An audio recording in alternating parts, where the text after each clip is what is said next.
بسم اللہ الرحمن الرحیم۔ جیسا کہ آپ تمام احباب کو میں نے بتایا تھا، اقامت اور تکبیر جو پڑھی جاتی ہے نماز کے لیے، اس کے بھی مسائل ہمیں پتہ ہونا ضروری ہیں۔ اور اس حوالے سے سب سے بنیادی چیز ہمیں یہ پتہ کرنا ہے کہ یہ جو اقامت پڑھی جاتی ہے یا اذان پڑھی جاتی ہے، اس کی بنیاد کیا ہے، کہاں سے یہ سلسلہ شروع ہوا ہے۔ تو بیسیکلی اذان نماز کے لیے اس لیے کہی جاتی ہے کہ یہ اللہ تعالیٰ کا حکم ہے۔ اللہ تعالیٰ نے اس کا ذکر قرآن میں فرمایا ہے، جیسا کہ سورہ مائدہ ہے، آیت نمبر 58 ہے۔ اللہ رب العزت نے ارشاد فرمایا وَإِذَا نَادَيْتُمْ إِلَى الصَّلَاةِ، فرمایا جب تم نماز کے لیے اذان کہتے ہو، ندا دیتے ہو، تو مفسرین نے فرمایا کہ اس سے مراد اذان ہے۔ اور جو ہم یہاں تو پھر اذان کا ذکر ہے، تو جو ہم نماز کے لیے اقامت کہتے ہیں اس کا ذکر کہاں پہ ہے؟ بھائی یہ جو قرآن کے اندر ہے یہ اذان کا ذکر ہے، اور جو ہم نماز کھڑی کرتے وقت اقامت پڑھتی ہیں اس کا ذکر حدیث کے اندر موجود ہے۔ تو قرآن اور حدیث کو ملا کر کے یہ اذان اور اقامت ہمارے سامنے آتی ہے۔ تو اب پہلی بات یہ ہے کہ جب اذان ہو رہی ہوتی ہے یا پھر اقامت پڑھی جا رہی ہوتی ہے، اکثر احباب خاموشی سے بیٹھے ہوتے ہیں، حالانکہ اللہ رب العزت نے اس امت پر اتنا کرم فرمایا ہے، اتنا کرم نواز ہے کہ اس نے چھوٹے چھوٹے کاموں کے اوپر اتنا اتنا بڑا اجر رکھا ہوا ہے، لیکن ہم جو ہے وہ سستی کا شکار ہو جاتے ہیں اور ایسے اجر کو بھول جاتے ہیں کہ 1 منٹ لگتا ہے تو ہمیں لاکھوں نیکیاں مل جاتی ہیں۔ وہ کیسے؟ نبی رحمت صلی اللہ تعالیٰ علیہ وسلم کا یہ فرمان ابن عساکر کے اندر، ابن عساکر نے تاریخ دمشق میں یہ روایت نقل کی ہے۔ فرماتے ہیں کہ نبی پاک صلی اللہ تعالیٰ علیہ وآلہ وسلم نے عورتوں کو مخاطب کرتے ہوئے فرمایا کہ اے عورتوں، جب تم بلال کی اذان اور اقامت سنو تو ہر کلمے پر تم اس کا جواب دیا کرو۔ فرمایا کیا ملے گا؟ ایک ایک کلمے کے بدلے اللہ تعالیٰ اے عورتوں تمہیں 1,00,000 نیکی عطا فرمائے گا۔ اور فرمایا صرف اتنا ہی نہیں، فرمایا 1,00,000 تمہارے درجات بھی بلند ہوں گے۔ اور پھر اور کرم فرمایا کہ اے عورتوں بلال کی اذان کا جواب دیا کرو۔ فرمایا ایک کلمے کا جواب دینے کی برکت سے اللہ تعالیٰ تمہارے 1,00,000 گناہوں کو بھی مٹا دے گا۔ تو تینوں طرف سے برکات ہی برکات ہیں جواب دینے کی۔ اب عورتوں نے سوال کیا یا رسول اللہ یہ تو عورتوں کے متعلق ہے، یہ تو عورتوں کو اتنا ثواب مل گیا کہ ایک کلمے کے بدلے ان کو 1,00,000 نیکی ملے گی، تو یا رسول اللہ مردوں کے لیے کتنا ہے؟ نبی پاک صلی اللہ تعالیٰ علیہ وسلم نے فرمایا اے عورتوں تمہارے لیے ایک کلمے کے برابر 1,00,000 نیکی ہے۔ فرمایا مردوں کے لیے یہ ہے کہ جب وہ اذان و اقامت کا جواب دیں گے، ایک ایک کلمے کے جواب کے بدلے میں اللہ تعالیٰ ان کو 2,00,000 نیکیاں عطا فرمائے گا۔ دیکھیں ادھر 1,00,000 ادھر 2,00,000، کتنی کرم نوازی ہے، لیکن ہم اس میں سستی کر جاتے ہیں۔ تو یہ سب سے پہلے تو یہ ذہن بنائیں اور دعا کریں کہ اللہ تعالیٰ مجھے بھی اور آپ سب کو، ہم سب کو جو ہے وہ اذان اور اقامت دونوں کا جواب دینے کی توفیق عطا فرمائے۔ اگلی بات ہے کہ جب ہم نے اذان کا جواب دینا ہے تو اس میں تو کلیئر ہے، جیسے جیسے مؤذن کہتا ہے اسی طرح کہو۔ جیسے نبی پاک صلی اللہ تعالیٰ علیہ وسلم نے فرمایا کہ جیسے مؤذن کہتا ہے یقول المؤذن تو فقل ما یقول، تم بھی وہی کہو جو وہ کہہ رہا ہے۔ اب اس میں آگے محدثین فرماتے ہیں کہ لا حول ولا قوت الا باللہ یہ کہاں پڑھتے ہیں؟ حی علی الصلاح حی علی الفلاح کے اوپر۔ اور پھر جب اشہد ان محمد الرسول اللہ آتا ہے تو اس میں ہم نے صلی اللہ تعالیٰ علیہ وسلم پڑھنے کے ساتھ پھر قرۃ عینی بک یا رسول اللہ پہلی مرتبہ جب پڑھتے ہیں، اور اللہم متعنی بالسمع والبصر، یہ دعائیں اگر ہو جائیں یا ترجمہ ان کا پڑھ لیں کہ یا رسول اللہ آپ کی وجہ سے اللہ تعالیٰ نے ہمیں رنگ لگائے ہیں، تو یہ تھوڑا سا اپنے انداز میں جو ہے نا وہ عاشقانہ ترجمہ بھی کر لیا کریں۔ ضروری نہیں ہے کہ وہ عربی کے الفاظ آپ کو یاد ہوں گے تو پھر جو ہے وہ اس کا ملے گا۔ تو آپ کو اگر نہیں بھی نا یاد تو یا رسول اللہ صلی اللہ، بڑے بڑے عاشق ہوتے ہیں جب کبھی سرکار کا نام آتا ہے ایسے سر جھکا لیتے ہیں، کوئی دل پہ ہاتھ رکھ لیتے ہیں، کوئی جواب کے انداز میں یوں دعا کر لیتے ہیں اللہم متعنی بالسمع والبصر، اے اللہ مجھے اس نام کی وجہ سے میری سماعت میں بھی برکت عطا فرما اور میری بصر میں بھی، میرے دیکھنے کی بھی طاقت عطا فرما۔ کوئی کہتے ہیں کہ یا رسول اللہ باقدام کلابکا، یا رسول اللہ یہ جو آپ کے قدم مبارک اس کائنات پہ لگے ہیں نا اس کی برکت سے اللہ نے مجھے یہ رنگ بھی عطا فرمائے۔ تو طرح طرح کی دعائیں اس سے ثابت ہیں، جیسا بھی مناسب ہو وہ کر سکتے ہیں۔ البتہ قد قامت الصلاۃ، جب ہم نے اقامت کے اندر اسی طرح سارے سوالوں کے جواب دینے ہیں، لیکن جب مؤذن کہتا ہے نا تکبیر کہتے ہوئے قد قامت الصلاۃ، پھر اس کے جواب میں کیا کہنا ہوتا ہے؟ اس کے جواب میں کہنا ہوتا ہے اقامہ اللہ و ادامہا. کیا کہنا ہے؟ اقامہ اللہ و ادامہا. یہ بھی دعائیہ جملے ہیں. مقصد کیا ہے؟ یا اللہ یہ جو نماز قائم ہونے لگی ہے نا، اس کو جتنی دیر میری سانسیں چل رہی اس کو قائم ہی رکھنا. وَأَدَامَهَا، یا اللہ اس کو دوام، اس کو ہمیشہ بخشے رکھنا، مجھے یہ نماز کی توفیق عطا فرمائے رکھنا. تو یہ جواب ہے اس جملے کا قد قامت الصلاۃ، کہ یہ جماعت تحقیق نماز کھڑی ہو گئی. تو ہم کہتے ہیں یا اللہ یہ جو کھڑی ہونے لگی نا، سانسیں جب تک جاری ہوں یہ نماز اسی طرح تیری بندگی جاری رہے. تو یہ دعائیہ جملے کے طور پر یہ بھی ساتھ کہنا ہے. اگلی بات ہے جی، اقامت کون کہہ سکتا ہے؟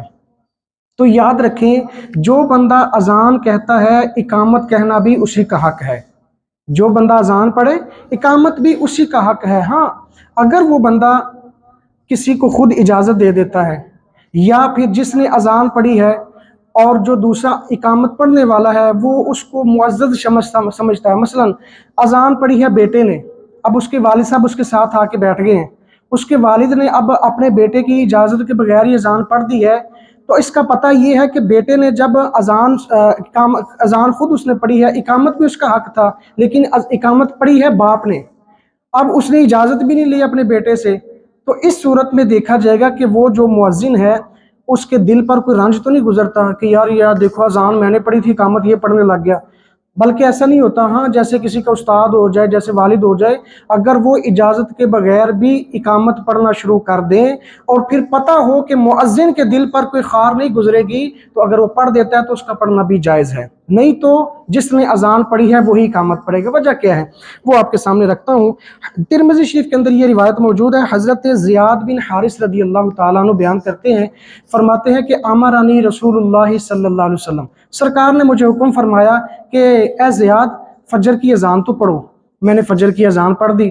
فرماتے اتنے میں جب اذان پڑھ کے بیٹھے ہوئے تھے تو نماز کا انتظار ہو رہا تھا، تو ادھر سے بلال آئے اور آ کر کے اقامت کہنے لگے، یعنی اقامت والی جگہ پر کھڑے ہو گئے. تو سرکار دو عالم صلی اللہ علیہ وسلم نے فرمایا کہ ان یقیما فاراد بلال ان یقیما، جب انہوں نے اقامت کہنی چاہی تو سرکار نے فرمایا فقال رسول اللہ صلی اللہ علیہ وسلم ان اخن، فرمایا بلال ٹھہر جاؤ، تمہارے بھائی زیاد نے اذان پڑھی ہے.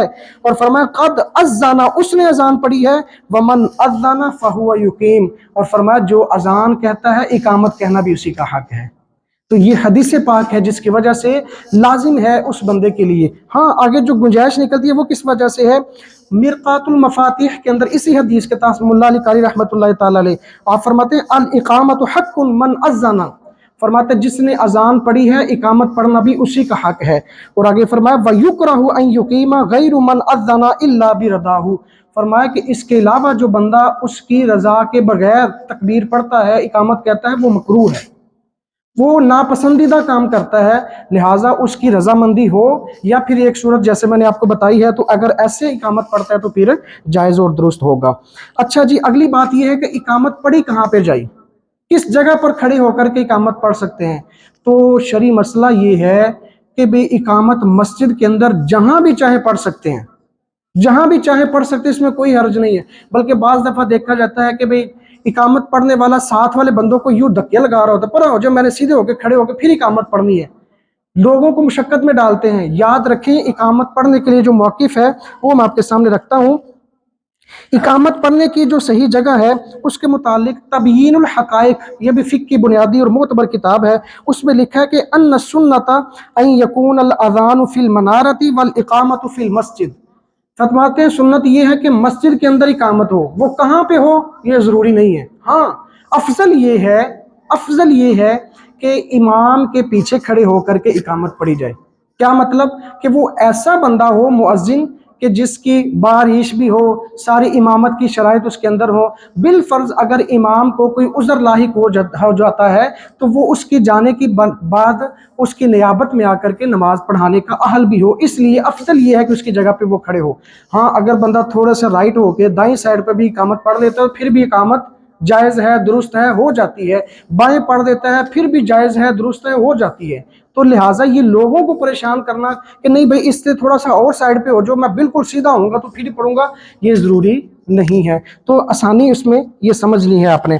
اچھا اقامت کے دوران پھر کھڑے کب ہونا ہے یہ ہم نے بنیادی طور پر سن لیا کہ اقامت پڑھے کون، کب پڑھے، کیسے پڑھے، اور پھر یہ ہے کہ جب جو دوسرے لوگ بیٹھے ہوئے انہوں نے اقامت میں کھڑے کب ہونا ہے؟ اکثر لوگوں کو دیکھا جاتا ہے ادھر سے اقامت شروع ہوتی ہے ساتھ ہی کھڑے ہونا شروع ہو جاتے ہیں، کچھ پہلے ہی کھڑے رہتے ہیں، انتظار کرتے رہتے ہیں کہ اقامت کب شروع ہوگی۔ تو اس حوالے سے یاد رکھیں نبی رحمت صلی اللہ تعالی علیہ وآلہ وسلم کا یہ فرمان علی شان بخاری شریف کے اندر موجود ہے، اور عمدۃ القاری کے اندر اس روایت کو نقل کیا گیا ہے۔ وہ فرماتے ہیں سرکار نے ارشاد فرمایا اذا اقیمت الصلاۃ، فرمایا جب نماز کھڑی ہونے کے لیے اقامت کہی جا رہی ہو تو فرمایا فلا تقوموا حتی ترونی، جب تک مجھ محمد کو نہ دیکھ لو تب تک کوئی بھی کھڑا نہ ہو۔ یہ سرکار نے جب ارشاد فرمایا نا، اب عمدۃ القاری کے اندر لکھتے ہیں، فرماتے ہیں کہ حضرت انس رضی اللہ تعالیٰ عنہ سرکار نے فرمایا کہ جب مجھے دیکھو تب کھڑے ہوا کرو، اور اب انہوں نے تو سرکار کو دیکھا تھا تو ہم نے جو نہیں دیکھا، عمدۃ القاری میں پھر انہوں نے حضرت انس بن مالک رضی اللہ تعالیٰ عنہ آپ کا عمل نقل کیا کہ وہ کیسے کھڑے ہوتے تھے، کب کھڑے ہوتے تھے۔ فرماتے ہیں وَقَانَ أَنَسٌ يَقُومُ إِذَا قَالَ الْمُؤَذِّنُ قَدْ قَامَتِ الصَّلَاةُ، فرماتے ہیں حضرت انس رضی اللہ تعالیٰ عنہ یہ وہ ہے جنہوں نے سرکار کو دیکھا کہ کب کھڑے ہونا ہے، اقامت پڑھی جا رہی ہو تو کب کھڑے ہونا ہے، جنہوں نے سرکار کو دیکھا ان کا عمل کیا ہے؟ ان میں سے حضرت انس رضی اللہ تعالیٰ کا عمل مبارک یہ تھا کہ جب مؤذن اقامت کہنے والا حی علی الفلاح کہہ لیتا تو تب کھڑے ہوتے تھے، یعنی قد قامت الصلاۃ سٹارٹ ہونے لگتا، اور پھر ادھر آ کے احناف یہ بھی فرماتے ہیں کہ حی علی الصلاح پر کھڑا ہونا شروع کر دے، حی علی الفلاح تب تک ہو جاتا ہے، قد قامت الصلاۃ تک بندہ بالکل سیدھا کھڑے ہو جائے۔ تو یہ اس کا طریقہ ہے جو ہمارے سامنے آتا ہے۔ تو یہ اقامت کے حوالے سے بھی ہو گیا۔ اچھا پھر کچھ بندے جو اقامت پڑھ رہے ہوتے ہیں بعض اوقات پڑھتے پڑھتے کچھ جملہ بھول جاتے ہیں، کوئی کلمہ چھوٹ جاتا ہے، یا پھر آگے پیچھے پڑھ لیتے ہیں، مثلا اشہد ان محمد الرسول اللہ پہلے پڑھ دیتے ہیں، اشہد ان لا الہ الا اللہ بعد میں پڑھ دیتے ہیں، تو اس میں کیا حکم ہے وہ بھی میں آپ کے سامنے رکھتا ہوں جی۔ بحر المحیط یہ بھی فقہ کی بنیادی کتاب ہے، اس میں یہ لکھا ہے کہ وَإِذَا قَدَّمَ أَوْ فِي أَذَانِهِ وَإِقَامَتِهِ بَعْدَ الْكَلِمَاتِ عَلَى بَعْدٍ، جب بعد کلمات آگے پیچھے ہو جائے تکبیر پڑھتے ہوئے تو پھر فرماتے ہیں فَالْأَفْضَلُ فِي هَذَا أَنَّ مَا سَبَقَ عَلَى أَوَانِهِ لَا يُعْتَدُّ بِهِ، فرماتے ہیں اس کا طریقہ یہ ہے کہ جہاں پر آ کے ڈسٹربنگ ہوئی ہے وہاں پر جا کے اس جملے کو پڑھ لیا جائے، اور اس کے آگے والے جتنے جملے ہیں اس کو دوبارہ پڑھ لیا جائے۔ مثلا اقامت اس نے ختم کر دی، بعد میں پتہ لگا جی اس نے قد قامت السلام چھوڑ دیا ہے، قد قامت الصلاۃ اس نے پڑھا ہی نہیں ہے، پھر اب کیا کرے؟ قد قامت الصلاۃ، قد قامت الصلاۃ، اللہ اکبر اللہ اکبر لا الہ الا اللہ، آگے والے جملے سارے مکمل کر لیں، ٹھیک ہے جی۔ تو یہ اس کا طریقہ ہے کہ جب بعض کلمات اس میں سے بھول جائیں۔ اور پھر اگلا طریقہ یہ ہے کہ اقامت پڑھنی کیسے ہے۔ مین جو طریقہ ہے، اکثر یہاں پر آ کر کے لوگوں کو دشواری ہوتی ہے، سننے میں بھی آتا ہے، لوگ کوشش کرتے ہیں کھڑے کھڑے ہو کر جلدی جلدی آدھے سیکنڈ کے اندر ختم کر لیں، آواز بلند کرنا بھی مناسب نہیں سمجھتے کہ بلند کی تو غلطی پکڑی جائے گی۔ تو یاد رکھیں پڑھنے کا جو صحیح طریقہ ہے اللہ اکبر، اللہ اکبر، یعنی اکبر کی راہ کو ساکن کر کے پڑھنا، یہ سنت کے مطابق ہے، اس میں کسی قسم کا کوئی اختلاف نہیں۔ ہاں بعض فقہا فرماتے ہیں اللہ اکبر پڑھیں یا اللہ اکبر اللہ اکبر پڑھیں، راہ کو آگے جب ملانا ہے تو اس کے اوپر زبر پڑھنی ہے یا پیش پڑھنی ہے، اس میں اختلاف ہے، تو ہم اختلاف پڑھتے ہی نہیں ہیں، ہم سیدھا سیدھا ساکن پڑھ لیتے ہیں، نہ اختلاف کی طرف جانا پڑے نہ کسی کے موقف کی طرف جائیں، اللہ اکبر دونوں کو ساکن کر کے پڑھیں، یہ سنت کے مطابق ہے، ٹھیک ہے۔ آگے پھر فقہا نے فرمایا کہ اگر ملانا چاہیں تو اس کو زبر پڑھیں، بعض میں کہا کہ اس کو پیش پڑھیں، تو اس کے اختلاف کی طرف ہی نہیں جاتے، ہم آسانی کی طرف رہتے ہیں، ساکن کر کے پڑھ دیتے ہیں اللہ اکبر اشہد ان لا الہ الا اللہ، اشہد ان لا الہ الا اللہ، اشہد ان محمد الرسول اللہ۔ یہاں پر کچھ لوگ کہتے ہیں کہ دیکھو جی لا الہ الا اللہ محمد الرسول اللہ، ادھر کہتے ہیں اشہد ان لا الہ الا اللہ محمد الرسول اللہ، تو یہ کیا ہے؟ تو بیسیکلی یہ گرامر کے اعتبار سے ہے، ٹھیک ہے۔ اشہد ان جو آیا نا گرامر کے اعتبار سے، اس کی وجہ سے محمد کے دال کے اوپر زبر آئی ہے، دو زبریں آئی ہیں، تو یہ گرامر کے اعتبار سے لہٰذا اس کو اپنے تخمینے کے لگا کے نہ پڑھا کریں، جیسے پڑھایا جاتا ہے ویسے پڑھنا چاہیے۔ مجھے سننے میں آیا کہ بعض لوگ باہر کہتے تھے کہ بھی لیکھو لا الہ الا اللہ محمد الرسول اللہ پڑھتے ہیں، اور ادھر جب تکبیر پڑھتے ہو تو اشہد ان لا الہ الا اللہ یا اشہد ان محمد الرسول اللہ پڑھتے ہو، غلط کرتے ہو، تو صحیح ہے، بلکہ آپ کو غلطی لگ رہی ہے تو اس کو بھی صحیح کرنا ہے۔ تو یہ کلمات کیسے، یعنی ٹھہر ٹھہر کے صحیح طرح پڑھنا ہے، اللہ اکبر اشہد ان لا الہ الا اللہ، اشہد ان لا الہ الا اللہ، اشہد ان محمد الرسول اللہ، اشہد ان محمد الرسول اللہ، حی علی الصلاۃ حی علی الصلاۃ حی علی الفلاح حی علی الفلاح، قد قامت الصلاۃ۔ یہاں پر آ کے بعض لوگ پڑھ لیتے ہیں قد قامت الصلاۃ،